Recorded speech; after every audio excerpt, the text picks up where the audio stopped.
from Cooking with the Salmons. And today I'm going to be teaching you how I prepare my sorrel drink. Alright? And I'm going to teach you the traditional Jamaican way. There are many different ways of preparing sorrel drinks. Whatever way you were taught, that's the way that you will tend to see as the original or traditional way. So I'm going to go ahead and teach you my way. Alright? Now, the sorrel, in case you don't know what sorrel is the petals of the hibiscus plant. And that's a species of the hibiscus plant. There are many different types of hibiscus. It's not going to be the one that you normally see in the islands that adorn your borders or your edging. Those are not the type of hibiscus I'm referring to, because those are the most popular known hibiscus in the Caribbean. And if you say hibiscus, most people will just automatically think that you're talking about those plants. All right? So I'm going to go ahead and teach you how I prepare my sorrel drink. All right? And without any further delay, let's get started. Okay guys, I'm going to go ahead now and show you the ingredients in making our sorrel drink. So we have the sorrel, of course. We have ginger. We also have some orange peel. We have some allspice berries. And we have some cinnamon sticks. All right? Now, if you notice, the sorrel is dry. It has been dehydrated, I guess for exporting purposes. Normally you would get the fresh sorrel. So if you're in the islands or so on, you would get the fresh sorrel. But when you're overseas, you just have to, work with the dried ones. It works the same, but when fresh is normally best. Anyway, we're gonna go ahead now and wash our sorrel. Need to wash it carefully, wash our ginger, and then we're gonna go ahead and start preparing our hot water in which we're gonna steep our sorrel mixture in. All right. And for those who don't know what sorrel is, again, sorrel is the petals of a hibiscus plant, a particular type of hibiscus plant. It when brewed, it creates a really unique taste. And I hope you guys give this a try if you have not yet tried sorrel. It's normally had around Christmas time. All right. But with the advent of it being dried and being exported, you can always have it whenever you would like, any time of year. So let's go ahead now and start washing our sorrel.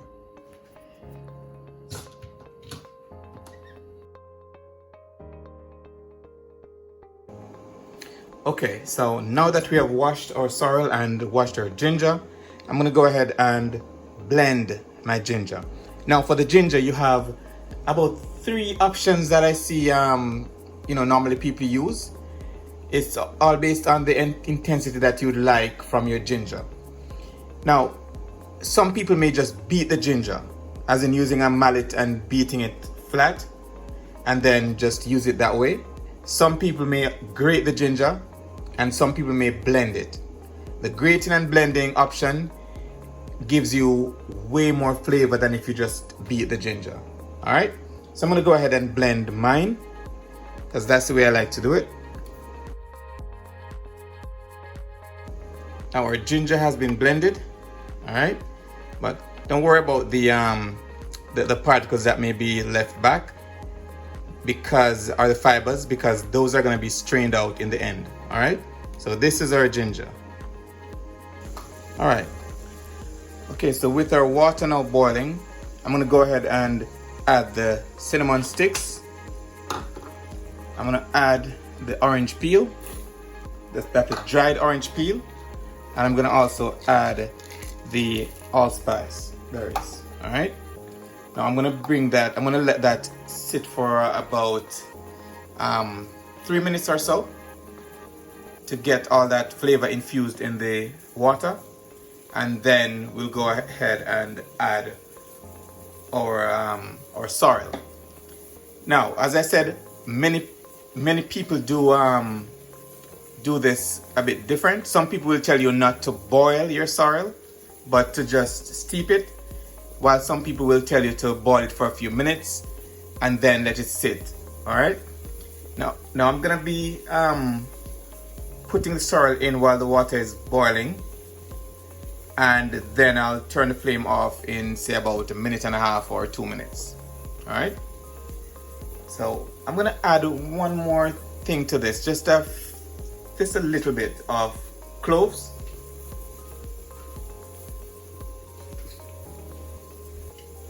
Yeah, not too much because the cloves have a really strong flavor, and I just need a little bit in here. So I'm just putting about 5. That should be good. And now the aroma coming from this pot is incredible, with all that cinnamon and the orange peel and the allspice. All of that is giving a really nice aroma in here. All right, so that has been boiling for about 3 minutes or so, and as you can see, the water has already changed color to a golden color, taking the color from the cinnamon and the orange peel. I'm gonna go ahead now and add my ginger. All right, I'm gonna just pour my ginger in like this. All right, and remember, don't worry about the particles that you're seeing in there, because it is definitely gonna be strained out in the end. All right. All right, so now that is now back to a boil, let's go ahead and add our sorrel petals to the mix. All right. All right, so we just need a little bit more water to ensure that all these petals are fully submerged. And what I did beforehand, because I suspected that it may need a little bit more, I went ahead and boiled some water. So I'll add that boiling water to that now. Okay, using boiling water ensures that the temperature does not drop too much. All right, so this should be fine. You notice how red this is already? That's a very rich looking sorrel already. All right, so we're gonna go ahead now and let this sit with the flame on for about a minute and a half, and then we'll cover this, keep it in a cool place, and let it sit and seep for say about 24 hours if you have that amount of time. The longer the better, but 24 hours would be quite fine. Some people do it less, some people say 12 hours, but I rather do it for 24 to get all that flavor out of the sorrel petals. And then after that, we'll go ahead and mix the taste. All right, so I'll be back to show you how we go about mixing the sorrel. We'll be using sugar to mix, preferably dark sugar. All right, okay guys, so our sorrel has been sitting for about 24 hours. It's fully steeped now. If you look at it, has that beautiful sorrel color. All right, see all the orange peel and the cinnamon sticks and all that is in there. So what we're gonna do next is strain the sorrel mixture. All right, so it's gonna be a couple times that we have to strain this.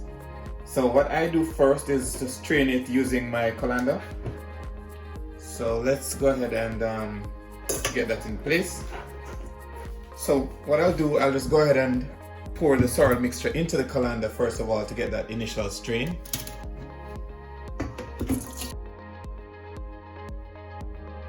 Now this is a part that you have to get hands on. You could use the gloves, or you could just go ahead and use your hands as long as your hands are clean. All right, so what we're gonna do is to try to squeeze as much of the sorrel juice that we can get out of the the petals.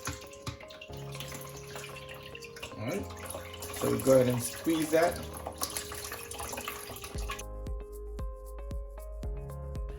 Okay guys, so now that we have gotten rid of the majority of our petals, let's go ahead and do some real straining now with strainers. All right, I just put the colander as well, just as a backup in case, you know, something spills and there are petals in it. I don't want to get into my my mixture. So I have two strainers here, one regular size strainer and another really fine strainer.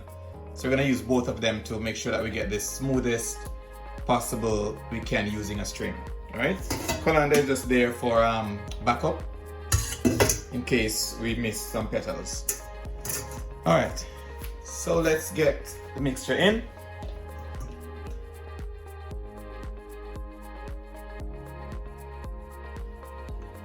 Okay guys, so for our final strain, I'm gonna go ahead and just repeat the steps that we did before. It's just gonna be much smoother this time because most of the larger sediments have already been strained out.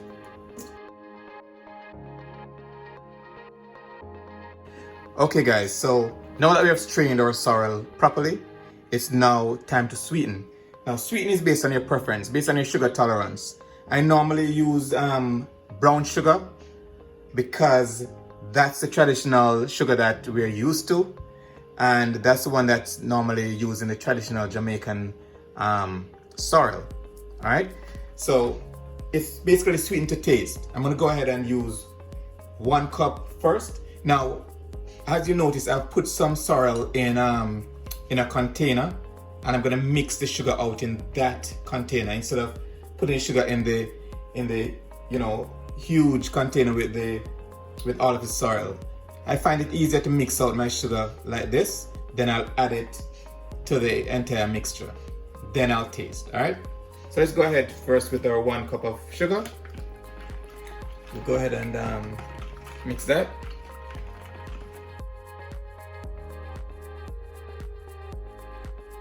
Now I'm going to combine the sweet mixture to the rest of the sorrel.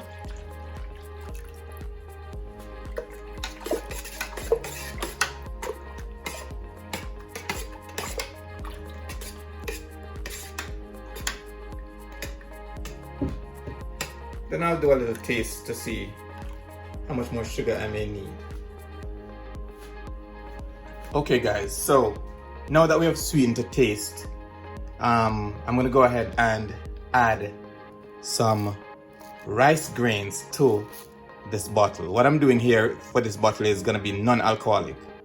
All right, and if you notice the amount that's non-alcoholic compared to the alcoholic one. All right, so I'm gonna go ahead now and add some rice grains to this, and the rice grain helps to preserve the sorrel. All right, you could put it in your refrigerator, or you can add some rice grains to it and just keep it in a cool place, and it will last for quite a while. All right, so if you don't have space in your fridge for that, you could go ahead and just add the rice grains. If you have space in your fridge, you could go ahead and just add it to your refrigerator as well. All right, so this I'm gonna go ahead and put aside. That's the non-alcoholic. Now for the alcoholic version, I'm gonna go ahead and use some red label wine and some Jerry and Nephew overproof rum. All right, this rum is gonna also help to preserve the sorrel and also give it a great flavor. Now, it's based on your preference and your tolerance how strong you'd like this to be. Now for this video, I'm gonna go ahead and add 1 cup of red label wine, and then I'll add ½ cup of the Jerry and Nephew overproof rum. All right, so let's go ahead with our 1 cup of red label first.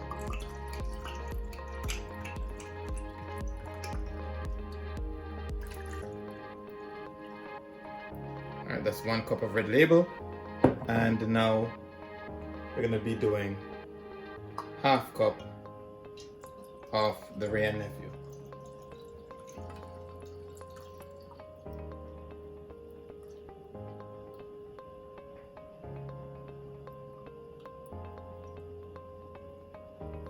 Right, just about half cup.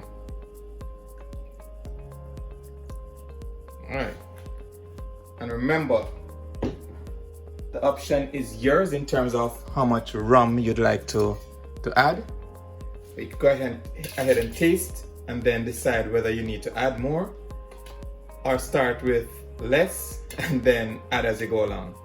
All right, so we'll go ahead and get this all set, and that's it. And there you have it, my Jamaican sorrel drink recipe. Alright, now what is sorrel without some nice black Christmas fruit cake? Alright, now there will be a video right up here. Go ahead and hit that video to learn how to make that black cake. Sorrel complements the black cake greatly. So with a slice of black cake and a glass of sorrel, you will be in heaven. Alright? Now, if you've gained any knowledge from this video, give us a thumbs up. Please subscribe to our channel and hit the post notification bell so you'll be advised when next we post. Alright? If you have any other ways of doing your sorrel, just leave it in the comment section and we could discuss that. Okay? Now, until next time, walk good.